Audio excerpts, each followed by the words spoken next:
Thank you, Ella and Claire. So, we would, or the presenters rather, would now be ready to take in your questions.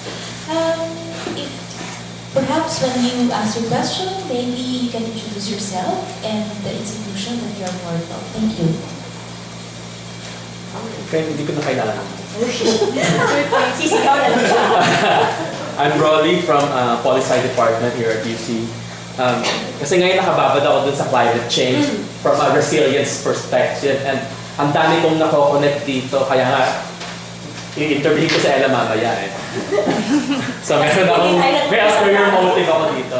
But you know, I'm thinking about the provocative result from the persons are, and then this concept of baseline. Kasi kung titignan mo, and then I'm trying to connect it to the idea of resilience, does this base represent a kind of resilience capacity?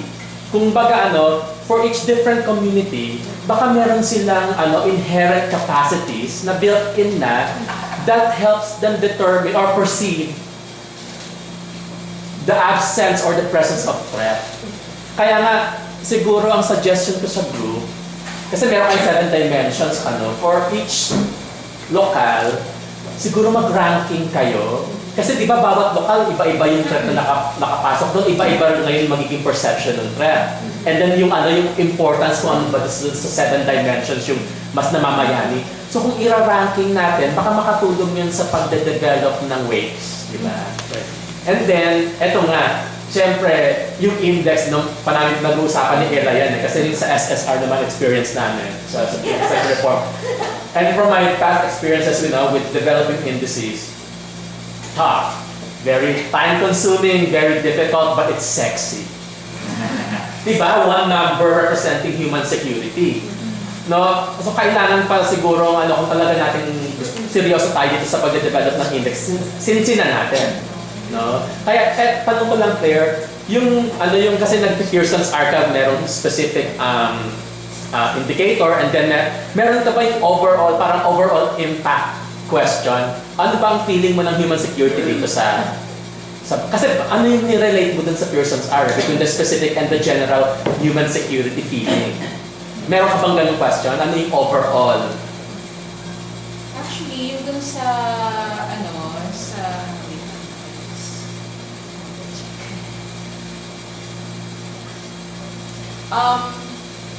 I realized na medyo may Yung gusto ko kasi makita ko ano yung Para nakita ko na rin yung source niya.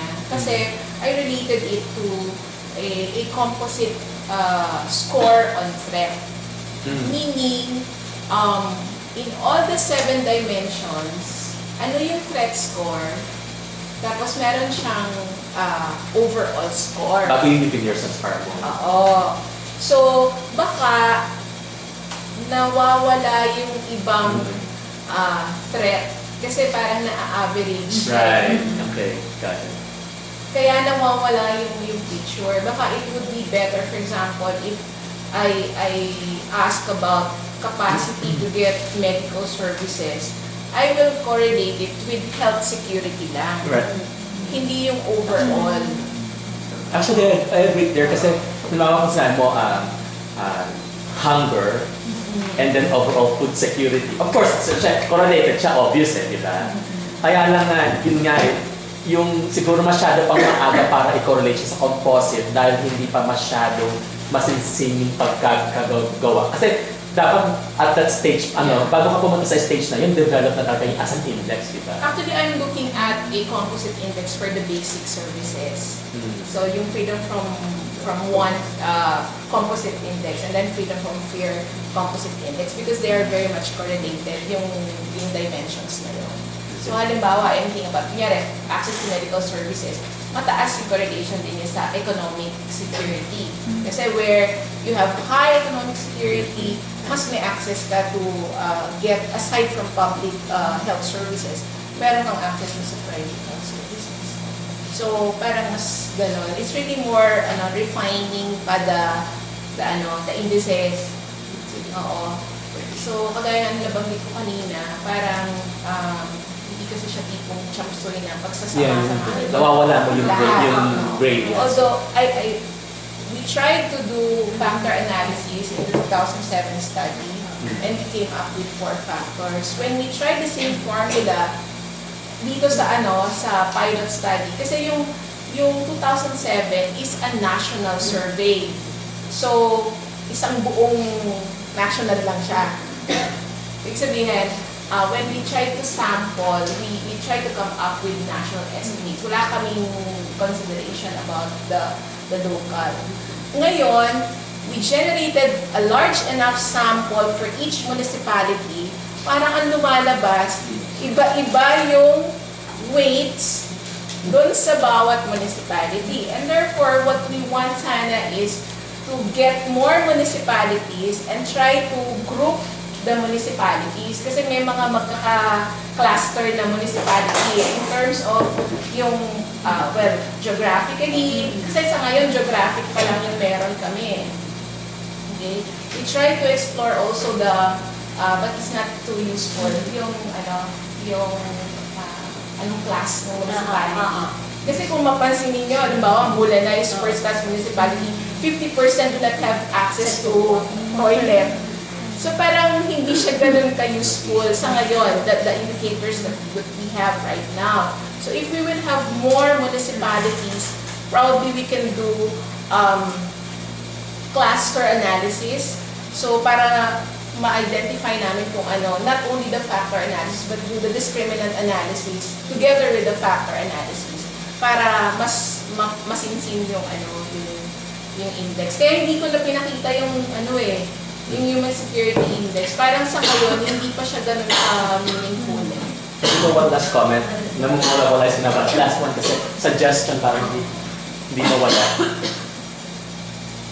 Kung titignan natin yung bawat community, siguro yung perception of threat, nakadepende dun kung ano na yung nang meron silang mga built-in. Kasi kung ano yung hinaharap nila bago, siguro after, over time, they develop built-in responses already, capacities. So gusto natin siguro makita yun. Ngayon inisip ko, paano natin madedetermine to? Kasi magiging masyadong komplikado kung ilalagay mo yung factor ng class, kung ano yung mga, say, production capacities for rice, yung mga ganyan. Babalik ako doon sa ranking kasi it's general enough, yung sa 7 dimensions, and then baka pwede kang mag-produce doon ng clustering. Halimbawa, sino ba yung mga nag-rank ng food as pinaka-top na threat, and then cluster. Depende dun sa magpo-point system ka siguro. So that's just a suggestion. Kasi parang dami ko nakikita dito na dito sa human security, tied siya dun sa resilience, yung bang their capacity to really get up again after something happened. Diba? Doon mo lang naman malalaman na threat siya talaga, diba? Kung may nangyari. And then how did they respond to it? Okay, yun na lang. Actually, yung beauty ng study din is yung method namin is triangulation. So, pwedeng i-validate yung ranking na based on the survey results through yung mga discussions with different stakeholders, different levels. Share ko lang din, actually we have 23 questions about security from yung mga social safety nets. Hindi pa lang namin na e-explore. Although ito kasing 23 questions, parang checklist lang siya. Presence, absence. So isa pa rin issue yan. Kasi kung presence, absence siya, mahirap din i-distinguish. No? Present pero kagaya doon sa health, barangay health station. Diba? Pero, so, kunyari, pareho silang mataas ang score kasi present dahil may barangay health station. Yung isa, may barangay health station, may clinic, may private clinic, may district hospital and all. So, present or absent, present pareho. So, parang, actually, doon sa instrument namin, meron ding kailangan i-enhance pa. Pero nakita lang namin yon nung nag-analyze na kami yung data. Kasi initially, parang, okay, let's try to find out if these are ganyan. So parang descriptive, But when you go to do further analysis, dun mo nakikita this is not sufficient. Tapos yun na nga, meron pang mga inputs from the key informant interviews and all, mas naintindihan namin. Yun yung juicy part kasi nandoon sa FGD doon sa ano, SBI.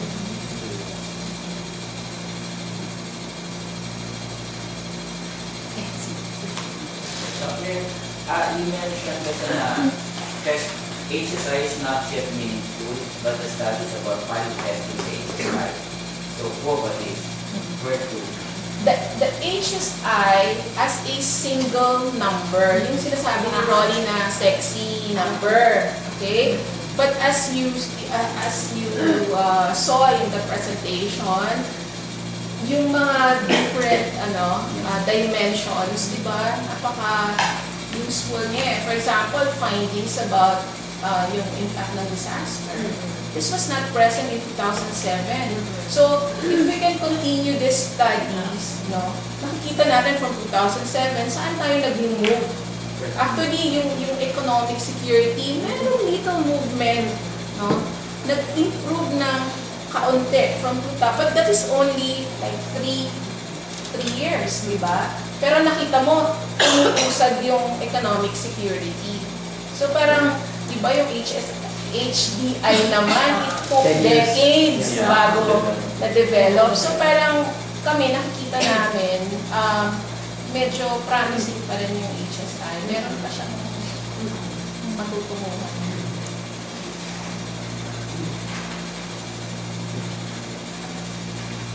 Pwede pa ba? Hindi kasi curious na ako dun sa merong check and X. Di ba yung note mo?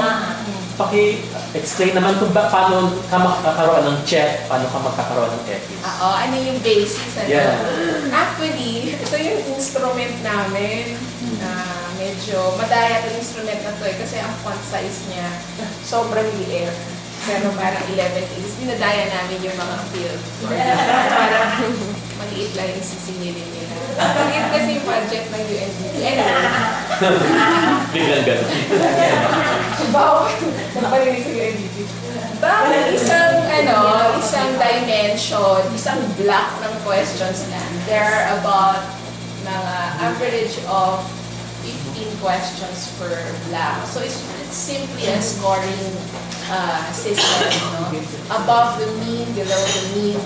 So on the average, so given lahat ito, conflict areas, lahat ito, kahit na merong na-identify, classified as a first class, second class, parang pare-pareho naman yung ano nila, di ba? Yung economic status nila. So homogeneous yung group. No? So we just average, kasi there are indicators that would show experience as they experience it. There are indicators that would show perception. Alam ba, may mga tanong kasi na ilang beses ka kumakain sa isang araw, ano yung kinakain mo, meron ba in 1 week nagutom ka ba and all. So parang ano lang siya, above the average, below the average. So yun lang yung cut-off. Check. Check. So I didn't show na the Akala ko siya, details. pag may check, meron silang health security. Ganun ba yun? Yeah, presence. It's above the average.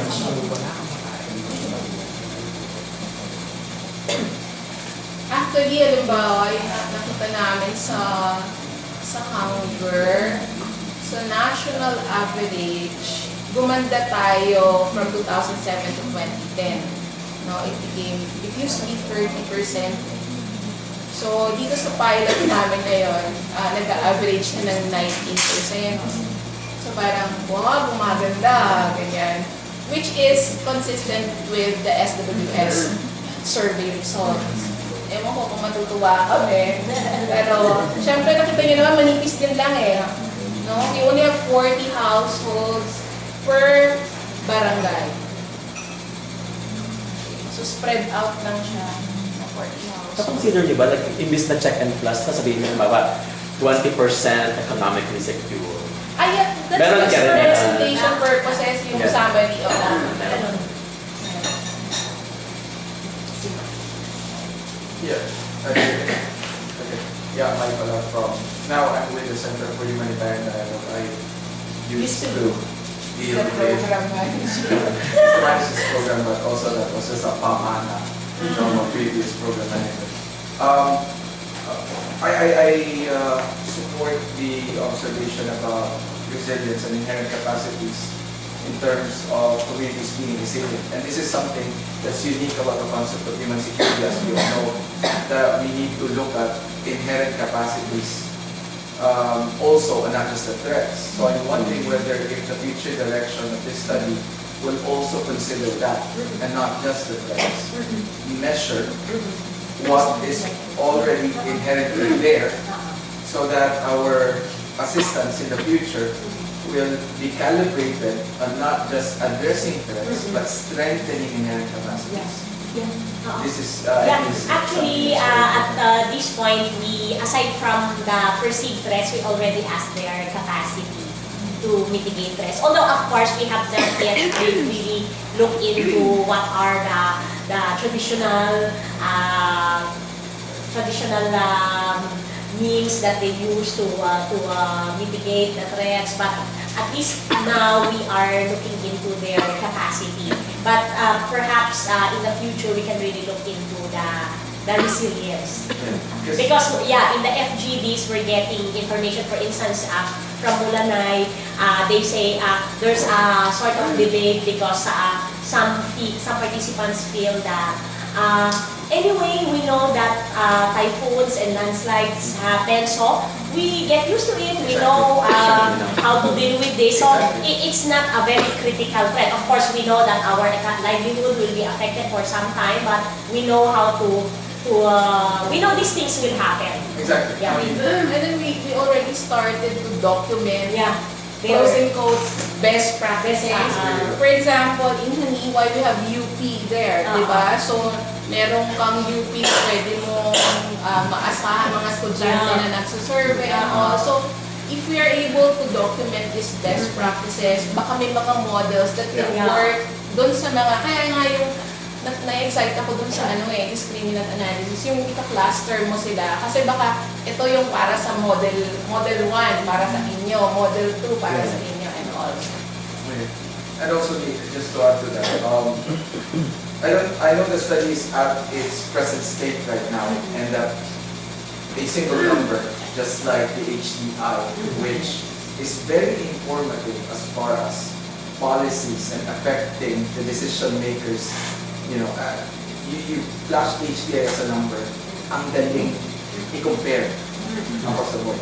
So, eto, medyo wala pa siya sa ganung level I understand. But in its present state, how can it be packaged in such a way na hindi lang yung ating epistemic communities yung makaka-appreciate, na pati yung policy makers, meron na silang pwedeng kunin to actually base their decisions on at this moment in time, because appreciating it the way academics will do madali, but medyo silang mayor baka walang capacity o walang panahon para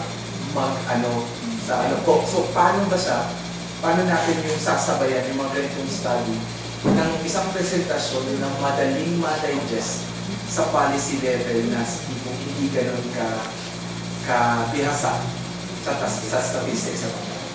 I think it's something na I think it's very important to link the epistemic communities with decision makers and policy makers. Pwede ba ako mag-ano? Or, hindi kayo na muna. Actually, mag-election sa 2020. So, magiging mahalaga yung pakiramdam ng mga tao. Hindi yan nagiging masyadong mahalaga pag wala kang malapit sa election. So we can come up, for example, with numbers that would, summarize the feeling of security. Secured ba ang mga constituent? So we have those numbers. And then we have numbers that would, tell you about access to services, and these are very much governance things, diba? So, pwede rin siyang ma-package na gano'n. Ewan ko lang kung may marami din mga politiko that, would give, importance to human rights, kasi we have a whole block of, indicators on human rights, So, parang pogi points din yun eh. Actually, maybe we can, wala si, ano dito, si Jay.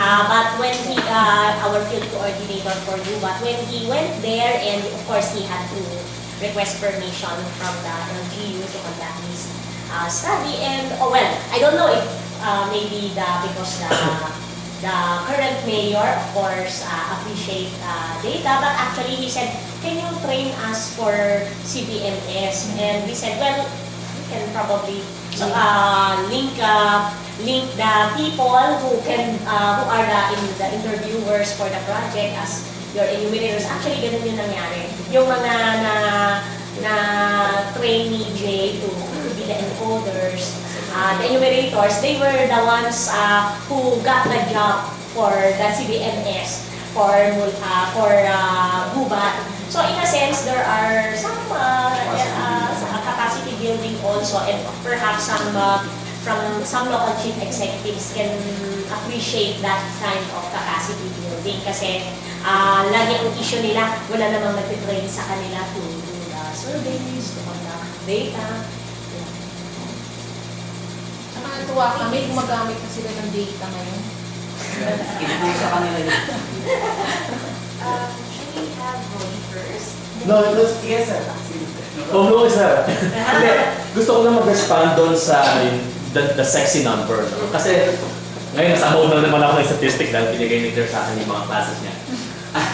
When you look at something like a representative number, no? Ano siya eh, blanket. Diba? So may pangkalatan yan. And with the HDI, marami kang kasi representative siya, maraming nawawalang nuance. No? Hindi pwedeng magpapaka lahat na very concerned about nuances. No?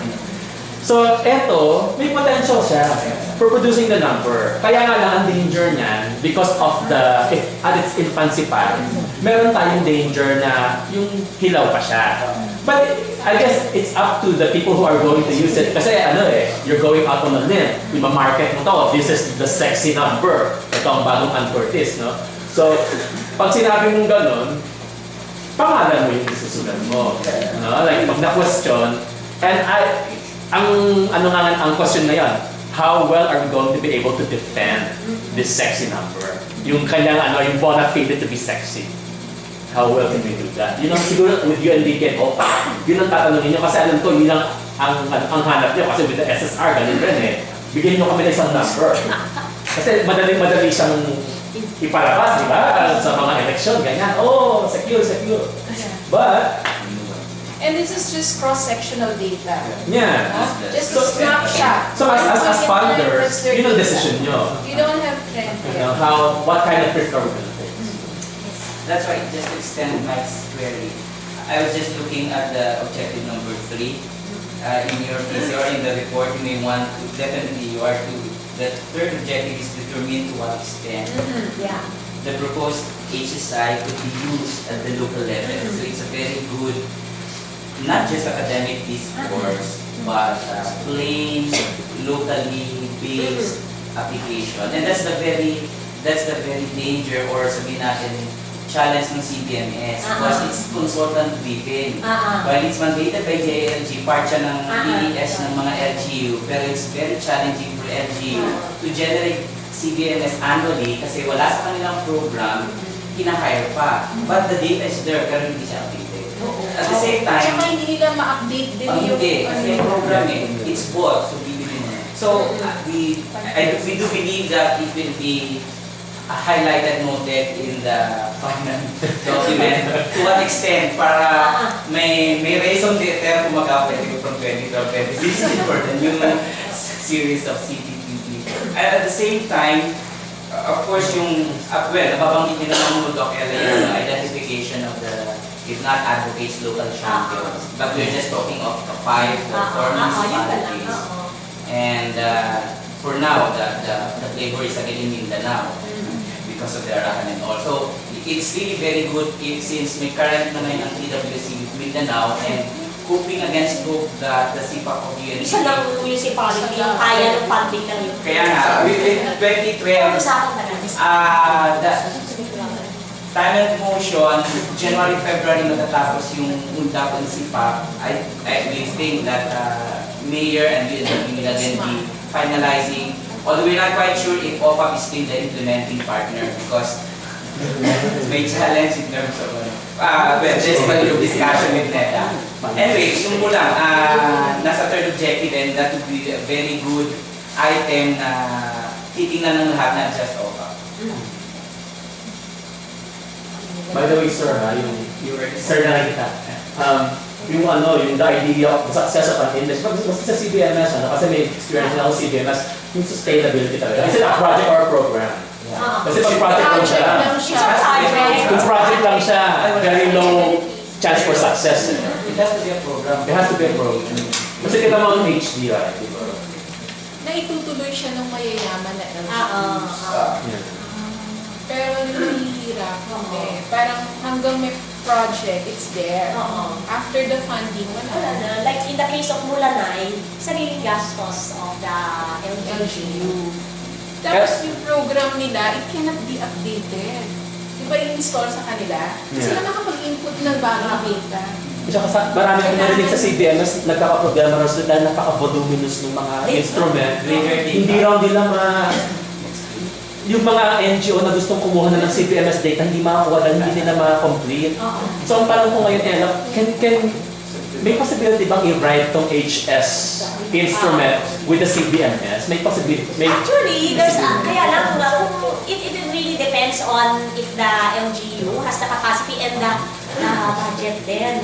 Of course, if you look at the CBMS data, they cover mainly the economic, health, even some environmental dimension. So, pwedeng masagot yun. But, of course, add-on of the HSI is we also present political security, personal security, and community security. These are not covered by the current CBMS. So, there's a possibility, but, of course, yun nga you need to train. Kasi as a program kasi, di ba? Like, I'm wondering, anong extent na ba, meron ba kayo experience with CBMS? Like, ano ba ang extent ng CBMS as a program na nationwide? Kasi dati pumunta ako dun sa CBMS dun sa Lasal. And they have their act together nung nandun ako sa 2-day seminar. But then when I talk to NGOs, iba yung naririnig ko. Nagkakaroon ng problema getting data from them. Well, sa personal experience ko, CBMS is still a challenge for LGUs. For one, it's consultant-driven at yung consultant never bothered to really mainstream his or their technology sa LGU para depende sa kanila. Second, linear data. LGUs do not really, they were imposed of this data, socioeconomic data, demographics and all, kasi compliance lang nila sa DILG. So if you're talking of, sabi nga sir, how this HSI can meander through the CBMS, you can check with DILG, kasi DILG ang nag-monitor ng CBMS. And ang batting average nila, lower than 30% in terms of kasi dinadaya, compliance because it's greater data. And when foreign assisted projects and multilateral donors would be maximizing and utilizing this CBMS document, hindi nila mapakilabangan. May issue sa quality. Yeah, data integrity. Kasi a barangay will not be burgeoning the number of dengue cases, wala siyang budget. Just like in DepEd, dapat dadamihin mo ang number of dropouts so this is the system within the government that jeopardizes and compromises a very good planning tool. Yung issue sa quality, tapos yung hindi standard. Kasi, for example, kasi naalala mo yun sa kasi ba sa tabako? Yung is a different project kasi yung tabako, diba, sa Lagman. CBMS, but because they have funding, they manage to play around the CBMS instrument. Naging parang nag-interface yung CBMS and MDG. Pero, But they have, parang ganyan kapal na questionnaire, alam mo magkano? 14 pesos. ang bayad nila sa enumerator. Hindi ko naman ibig sabihin kasi may implication kasi yun doon sa quality Yeah. Parang, yung itong ilan gano'ng katagal to doon mga uy, grabe naman. Sa Philippines. Ayan, pati sila, binarat niya. Kasi pinarata siya Kala niya 30 minutes, ha? Pero sa Philippines namin 30 Mga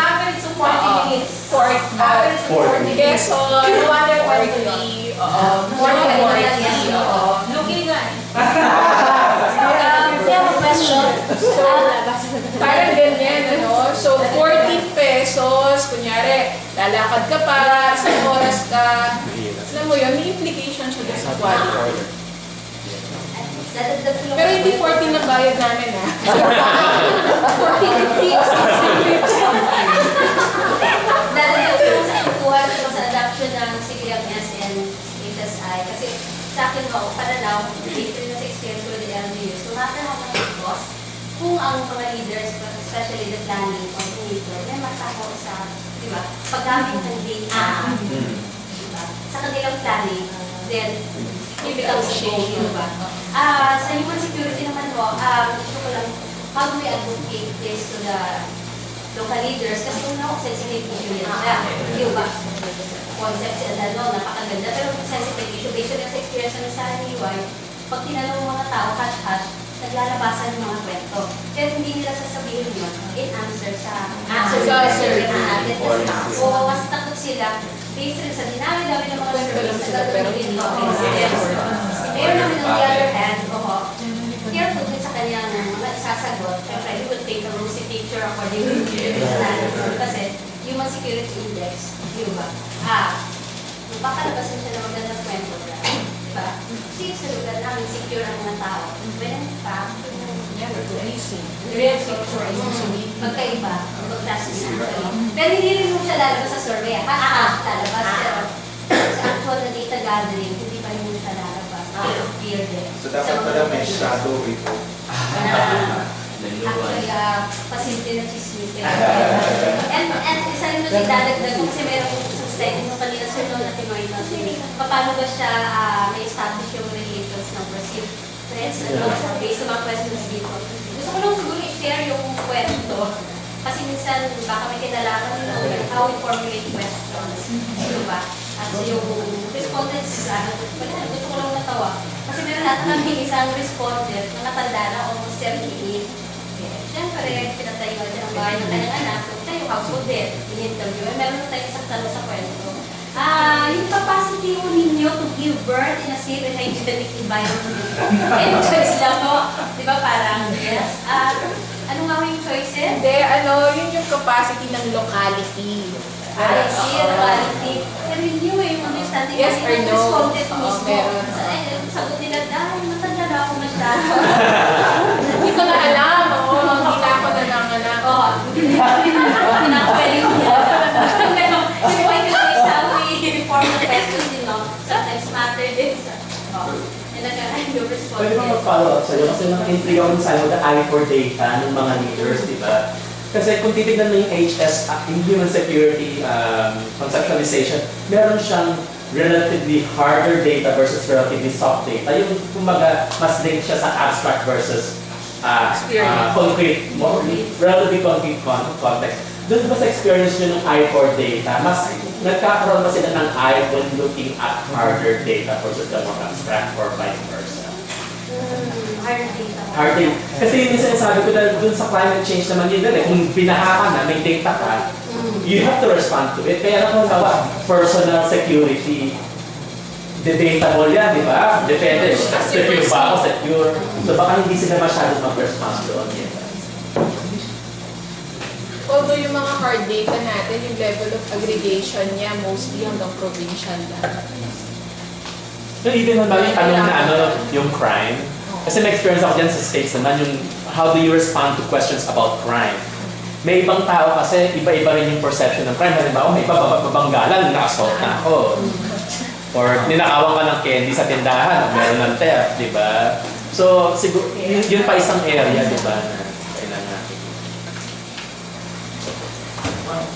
I just don't know I believe it will capture into the final document yung sabi nga ni Claire, minsan na-intrigue kayo how they answer things in previous and for example itong they said na there's peace but when you talk to the community the top concerns natin pala yung insurgency. So this is the challenge and the fear that if we will really be talking to LGUs, ang magiging result ay indeed insurgency is okay. So sa planners niyan will say, okay, buwagin ang OPA, no longer insurgency. So ang ganda nung nababalidate ulit na at the ground level, there really is this varying perception na makikita natin na hindi finite, hindi fix ang kanilang mga answers dun sa mga set questionnaires. Ang point lang, I hope dun sa narrative, it will be considered how the nuances in the communities and the LGS answering insofar as the presence of non-state armed group is concerned. Kasi, di ba sa survey tinanong mo, meron pa bang encounter? Wala, in the Wala. past year, ganyan. Pero pag tinanong mo sa FG, sabihin na, nandyan pa naman Oo. sila eh. Oo. Lalo pa Tapos maraming issues Oo. that would Pagsasabihin din trigger. nila wala. With them not knowing that CPP, NPA is of guerrilla warfare. Nomadic sila, unlike MILF na nandun sila sa temporary areas na madaling bombahin ng Arakan or Sibugay. NPA is nomadic. They will be back after makaikot sila sa 30 barangays. Maganda nga yun sa Bulanay eh, di ba? Yung mga bata, dala sa school, tapos pag-college, kahit magkano lang, ito mo daw, kasi adel na nagbibigay minsan ng Especially Mayor Ojeda, used to be an NPA. Yes. Siyempre sasabihin niya na wala ng NPA. But at the back of his mind, he must maybe Yes, as what I said, of course, if we are still feeling the presence of NPA, they are nobody. Today, they are here, and tomorrow they will be in Ubat, in DY, somewhere. They will not stay. So, nagkakaroon na ng threat kasi kung mag-encounter ang military and the NPA, so, parang with them na yung human security in the area. And then, there will be absence of NPA again, and life goes on, etc.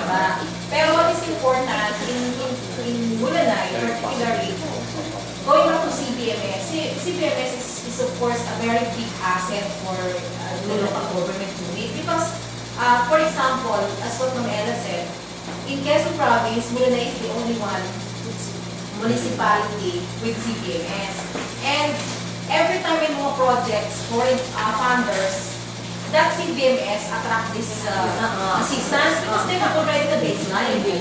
And I think we can also write this HSI with the CPMS. Halimbawa, LGU and then the funder of HSI and CPMS, they can join. Para isa na lang yung lakad sa bundok. Yeah, diba?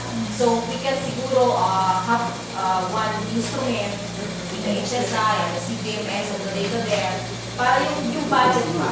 Kasi napaka-expensive po talaga. Ang isang municipality, for example, in Bulanay has 45,000 population. So nung nag-conduct ng CPMS in 2009, they spent $500,000 for that.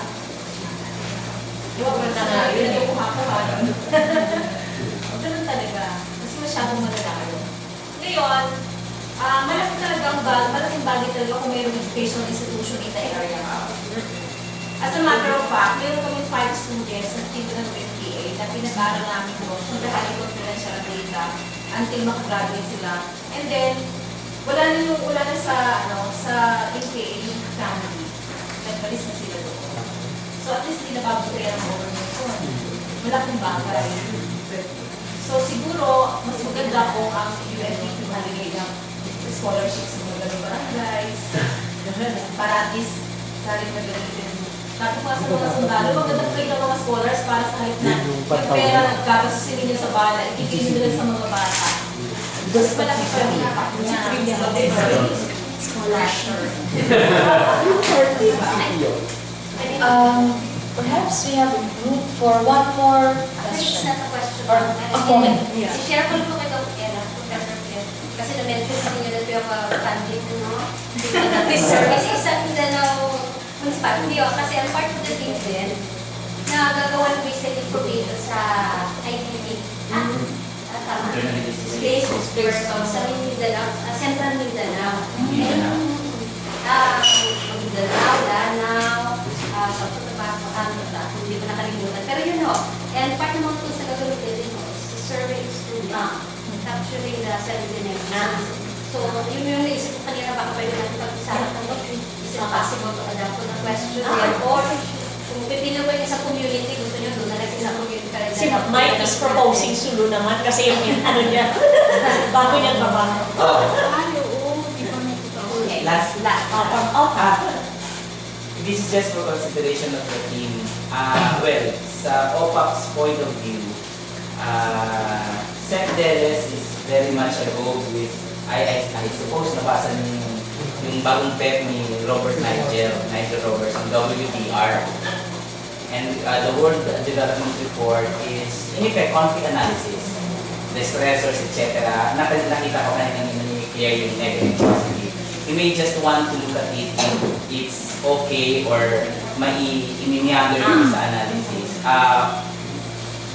If the report will be seen by the management, mas titingnan nila how yung magnitude ng analysis at may relative bias. Actually, may official statement ng Secretary Dela sa yung World Development Report. Pwede ma-download yun. If it's applicable, if it's not, of course, it's your academic freedom to know. But if it's relatively okay, you may want to check and read Nigel Roberts, WDR.